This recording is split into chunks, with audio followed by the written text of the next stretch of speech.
नमस्कार दोस्तों, स्वागत है आपका अपने यूट्यूब चैनल की फार्मेसी में। दोस्तों, मेरा नाम है अंकुश कुमार और मैं आज बात करने वाला हूँ वूपिंग कफ के बारे में। ज़्यादा से ज़्यादा लाइक करें, सब्सक्राइब करें चैनल को एवं ऐसे सपोर्ट बनाए रहें, जिससे अच्छी वीडियोज़ मैं आपके लिए लाता रहूँगा। आज का जो मेरा टॉपिक है वो है आज का वूपिंग कफ, जिसे हम काली खांसी के नाम से जानते हैं और जो देहात में जिसे बोली जाती है कुक्कुर खांसी जिसे हम कहते हैं। ये होती किस कारण है और इसके साइड इफ़ेक्ट क्या हैं और ये सिम्पटम्स मतलब ये हमारी बॉडी पे इफ़ेक्ट किस प्रकार से करती है, आज हम इसके बारे में सारा डिस्कशन करेंगे और इससे किस प्रकार से हम इसको रोकथाम कर सकते हैं और इसके लिए जो मेडिसिन्स यूज़ होती हैं वो क्या-क्या यूज़ की जाती हैं। तो आज सारा कुछ इसी वीडियो में हम डिस्कस करने वाले हैं। तो सबसे पहले अगर हम वूपिंग कफ के बारे में बात करें, तो वूपिंग कफ को हम काली खाँसी के नाम से भी जानते हैं और कुक्कुर खाँसी इसे कहते हैं। इसके पर्टूटिस इसे वैज्ञानिक नाम जो दिया गया है वो पर्टूटिस नाम है इसका, ठीक है। ये जो बोर्डेड इला पर्टूटिस होता है, एक जीवाणु होता है जिसके कारण ये फैलता है एक तरीके से ना। ये एक रिस्पायरेटरी सिस्टम से फैलता है जो कि हमारे डायरेक्ट ये नाक से इफ़ेक्ट करता है, जो सांस लेने वाली नलियाँ होती हैं उससे डायरेक्ट इफ़ेक्ट करता है और ये हमारे फेफड़ों लंग्स जो होते हैं, लंग्स पे जाके इफ़ेक्ट करता है, जिससे कि आदमी को ज़्यादा से ज़्यादा तकलीफ ही होने लगती है। फिर वो सांस लेने में सबसे ज़्यादा उनसे दिक्कत होती है। ये शुरुआत जब हुई थी ये जो सीडीसी होता है दोस्तों, जो central for disease control and prevention जो होता है, जो संयुक्त राष्ट्र अमेरिका में ये शुरुआत हुई थी। जब वहाँ पर इसके केस ज़्यादा हुए थे तब की ये बात हुई। तब उन्होंने यहाँ पर एक सिस्टम बनाया था, जो उस वक्त 2016 की बात है। तब लगभग वहाँ पर 18,000 केस हुए थे शुरुआत में काली खांसी के, जो कि रिस्पायरेटरी से खांसने से ज़्यादा फैलता था, एक दूसरे से कांटेक्ट में ज़्यादा फैलता था। इसी वजह से इसको इन्होंने संस्था बनाई थी जिसका नाम सीडीसी रखा गया था। उसी के अंतर्गत इन्होंने इसे कंट्रोल करने के लिए पूरी कोशिश की थी। तब उस वक्त 2016 में 18,000 केस होते थे प्रतिदिन। इससे लगभग 7 मौतें होती थीं। इसके जो सिम्टम्स होते हैं दोस्तों, सिम्टम्स इसके जो थे वो लगभग 5 से 10 दिन में इसके दिखाई पड़ने लगते थे, ठीक है। और ये जो सीडीसी के अनुसार था, ये उनका जो सीडीसी का मानना था, जो central for control and prevention के नियम के अनुसार था, वो लगभग था कि इसके जो सिम्टम्स होते हैं वो 3 सप्ताह में दिखाई होते हैं। और उनका ये भी कहना था कि इससे लोगों को सांस लेने में सबसे ज़्यादा तकलीफ होती थी। इसी वजह से ये इनके ऊपर जो एंटीबायोटिक का प्रयोग ज़्यादा ये लोग करते थे, है ना।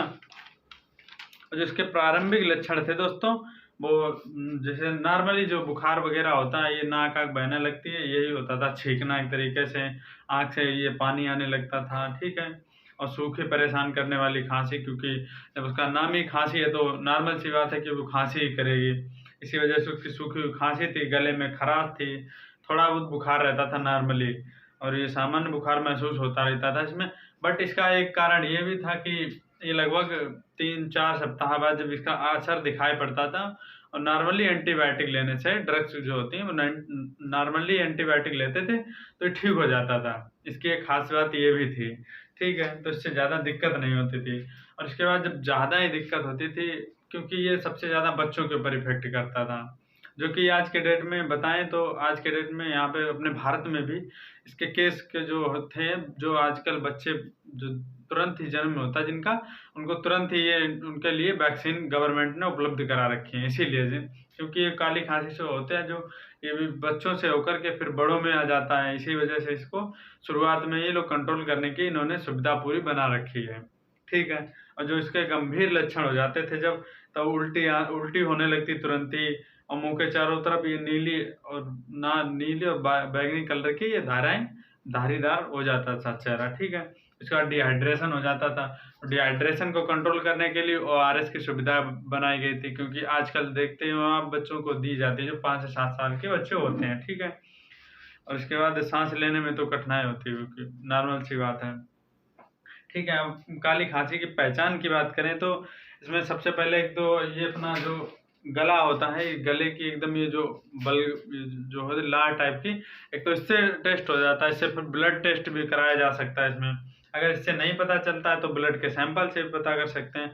और ज़्यादा दिनों तक खांसी आती रहे ना, सूखी खांसी जिसे हम बोलते हैं, वो आती रहती, तो इससे समझ जाते हैं कि हाँ, इसे इसको काली खांसी हो चुकी है। इसके ट्रीटमेंट की बात करें तो मैं आपको कुछ ड्रग्स इसके बारे में बता रहा हूँ जो इसके लिए फ़ायदेमंद होती थी, वो मैं आपको आगे बताने वाला हूँ। इसके ट्रीटमेंट की बात करें, जो ट्रीटमेंट होता है ये अगर बच्चों में होता है तो बच्चों के उपचार के लिए लगभग इसे बच्चों को अस्पताल ही में भर्ती करा दें, ये सबसे बेस्ट ऑप्शन रहता है इनको बच्चों के लिए। और जो कि बच्चों के लिए होता है तो ये ड्रग्स भी नहीं ले सकते हैं, इनको वेन इंट्रावेनस के माध्यम से दी जाती है, जो कि ओरली दिया जाता है। इसमें बच्चे खाना भी नहीं खा सकते, छोटे बच्चे हो तो उनको खाना भी नहीं मिल सकता है। इसी वजह से इनको बच्चों को अस्पताल ही में भर्ती करा दिया जाना चाहिए, क्योंकि जो ज़रूरत पड़ रही न्यूट्रिएंट बॉडी को वो वहाँ पर उपलब्ध कराए जा सकते हैं, क्योंकि वो सभी इंट्रावेनस के माध्यम से बॉडी में इंजेक्ट किए जा सकते हैं बच्चों के में। और जो बड़ों बुजुर्गों मतलब अडल्ट लोगों की बात करें, ठीक है, तो अडल्ट लोगों के लिए तो ये अपनी ड्रग्स आती हैं, जैसे कि एंटीबायोटिक में आपका एजिथ्रोमाइसिन आ गया, इजिथ्रोमाइसिन आ गया। एजिथ्रोमाइसिन होता है ये जो गले में खराश के लिए ठीक करने के लिए एजिथ्रोमाइसिन का हम प्रयोग कर सकते हैं, ठीक है। उसके बाद ये अपना इजिथ्रोमाइसिन इसका भी सेम ही काम है, क्योंकि गले में खराश है और जो बलगम टाइप से खांसी टाइप से आती है उसका ट्रीट करने के लिए ये सबसे ये दो ड्रग्स होती हैं बहुत महत्वपूर्ण होती हैं, ठीक है। इसके बाद पैरासीटामोल, की नॉर्मली बुखार, इसमें काली खांसी में नॉर्मली बुखार तो रहते ही रहता है, इसीलिए इसका प्रयोग हम पैरासीटामोल का भी कर सकते हैं। एस्पिरिन जो होता है, एस्पिरिन का प्रयोग इसलिए करते हैं क्योंकि नॉर्मली सिर दर्द जो रहता है वो इसमें होता है। काली खांसी का जो ये है सिम्टम्स होते हैं, जो बुखार हुआ नॉर्मली, और इसके बाद सिर दर्द, हेडेक पेन, ये सब नॉर्मली बातें होती हैं, तो इसीलिए इनका प्रयोग कर सकते हैं। ये घरेलू उपचार हैं, ये हम बात कर रहे हैं कि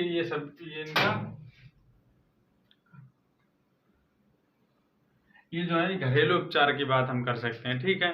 ये जो घरेलू उपचार, अब जब ज़्यादा ही दिक्कत हो, जैसे कि सांस लेने में उसे तकलीफ ही हो रही हो, बिल्कुल भी ना सांस मिले, तो इस कंडीशन में डॉक्टर की सलाह जरूर लेनी चाहिए। और उसके बाद अगर वो ठीक नहीं हो पा रहा तो उसे अस्पताल में भर्ती कराना चाहिए, अच्छी से अच्छी उसे दवा करानी चाहिए, क्योंकि फिर उसके बाद एक ही चारा बचता है उस व्यक्ति को जिससे दिक्कत होती है सबसे ज़्यादा, तो फिर उसे एक ही चारा उसके लिए आइसोलेशन किया, कि उसे आइसोलेशन कराया जाए बढ़िया तरीके से, फिर उसका ट्रीटमेंट चले अच्छी तरीके से, ठीक है।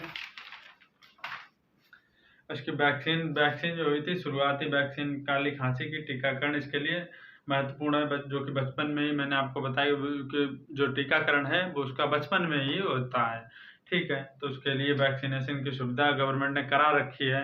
उसके स्वयं सहायता के लिए जो है दिक्कत, अगर नॉर्मली काली खांसी होती है, अगर सिम्टम्स महसूस होते हैं कि हमें काली खांसी होने की संभावना है, तो उसके लिए हम क्या कर सकते हैं, भरपूर बॉडी को आराम करें, जो कि खुद स्वयं हम अपना ट्रीट अगर करना चाहें तो हम उसे स्वयं ट्रीट करने के लिए भरपूर आराम करनी चाहिए, ठीक है। शरीर में पानी की कमी नहीं होनी चाहिए, जो कि डिहाइड्रेशन जिसे हम बोलते हैं, डिहाइड्रेशन ना होने दें। इस कंडीशन, अगर डिहाइड्रेशन होने की संभावना लगती है तो इस कंडीशन में ओआरएस का सेवन हम कर सकते हैं, ठीक है, क्योंकि ओआरएस बहुत ही महत्वपूर्ण होता है डिहाइड्रेशन को कवर करने के लिए, वो बहुत ही महत्वपूर्ण होता है, क्योंकि इनमें मेटाबॉलिज्म भी होते हैं, मेटाबॉलिक भी होते हैं, मौजूद होते हैं, ठीक है। सॉल्ट की मात्रा भी, क्लोरीन की मात्रा भी उसमें प्रेजेंट होती है, ठीक है।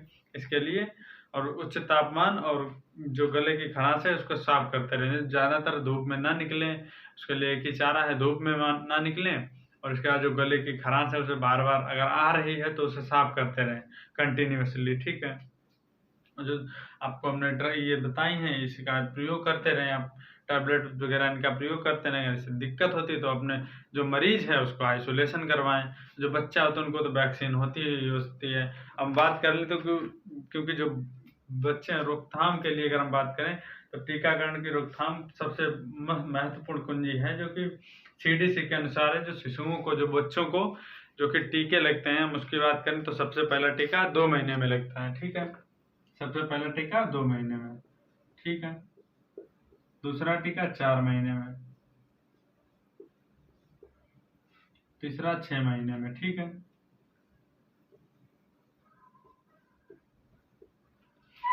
और जो बच्चों के लिए बूस्टर की सुविधा की गई 15 से 18 महीने में, जो कि इसके बाद भी 2 और टीके लगते हैं, जो कि 15 से 18 महीने का बच्चा जब हो जाता है तब उसके लगता है, जिसे हम बोलते हैं बूस्टर, क्या बोलते हैं इसे, हम बूस्टर बोलते हैं, जो कि ये लगाया जाता है, ठीक है। और ये फिर एक 4 से 6 वर्ष में भी लगता है, ठीक है। फिर 11 वर्ष की उम्र में भी लगता है, 4 से 6 वर्ष की। ये बहुत महत्वपूर्ण है क्योंकि ये लगता है 4 से 6 वर्ष। फिर एक और लगता है 11 वर्ष की उम्र में।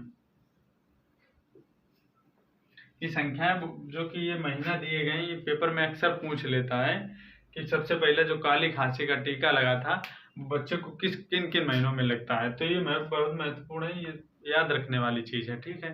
अब हम इसके बात करें कि बच्चों को काली खांसी के चपेट में नहीं आने से टीका कंटिन्यू लगवाना चाहिए। एक भी टीका अगर छूटता है तो काली खांसी का उस पर असर हो सकता है, क्योंकि ये एयर वाला वायरस होता है जो एयर से फैलता है। परटूसिस, अभी हमने बताया था, जो बोर्डेटिला परटूसिस नामक जो जीवाणु होता है वो एयर में मिलता है, जो बच्चे कमजोर होते हैं, जो ज्यादातर जो कमजोर व्यक्ति होता है उसी पे ज्यादा ही हावी होते हैं, ठीक है। जैसे जो हमारे डॉक्टर्स वगैरह होते हैं जो कि बच्चों की देखभाल करते हैं, उनके लिए एक ही चारा है कि वो बच्चों की देखभाल से अगर उन्हें लग रहा है कि है तो उसे रोकथाम करें, बार बार अपने हाथों को सैनिटाइज करें, मास्क का प्रयोग कर सकते हैं। इसके लिए और कोई बचाव नहीं है। जो शुरुआत में जो सबसे ज़्यादा बुजुर्ग लोग होते हैं उन्हें सबसे ज़्यादा काली खांसी होती है, जो बच्चे होते हैं उनको ज़्यादातर होती है। बीच में लगभग मेरे हिसाब से ना के बराबर ही होती है काली खांसी, क्योंकि जो छोटा बच्चा होता है उसमें न्यूट्रिएंट की कमी होती है, इसलिए उस पर ज़्यादा हावी हो जाता है काली खांसी। जो जो बूढ़ा हो जाता है 65 साल के बाद वाला, उसके ऊपर हावी हो जाते हैं, क्योंकि इनकी बॉडी में उतने न्यूट्रिएंट्स होते नहीं हैं जो कि इसमें जो काली खांसी है ये वायरस से लड़ सकें, इसलिए इसकी जो होती है वो ज़्यादातर फैलती है, ठीक है। इसी के बाद आज का अपने टॉपिक यहीं पे ख़त्म होता है। मिलते हैं नेक्स्ट वीडियो में। अगर कोई दिक्कत लगे तो आप, हमारा कॉन्टेक्ट नंबर है, व्हाट्सअप आप हमें कर सकते हैं। इसके नोट्स वगैरह हम आपको प्रोवाइड करवा देंगे, ठीक है। ये हमारा नोट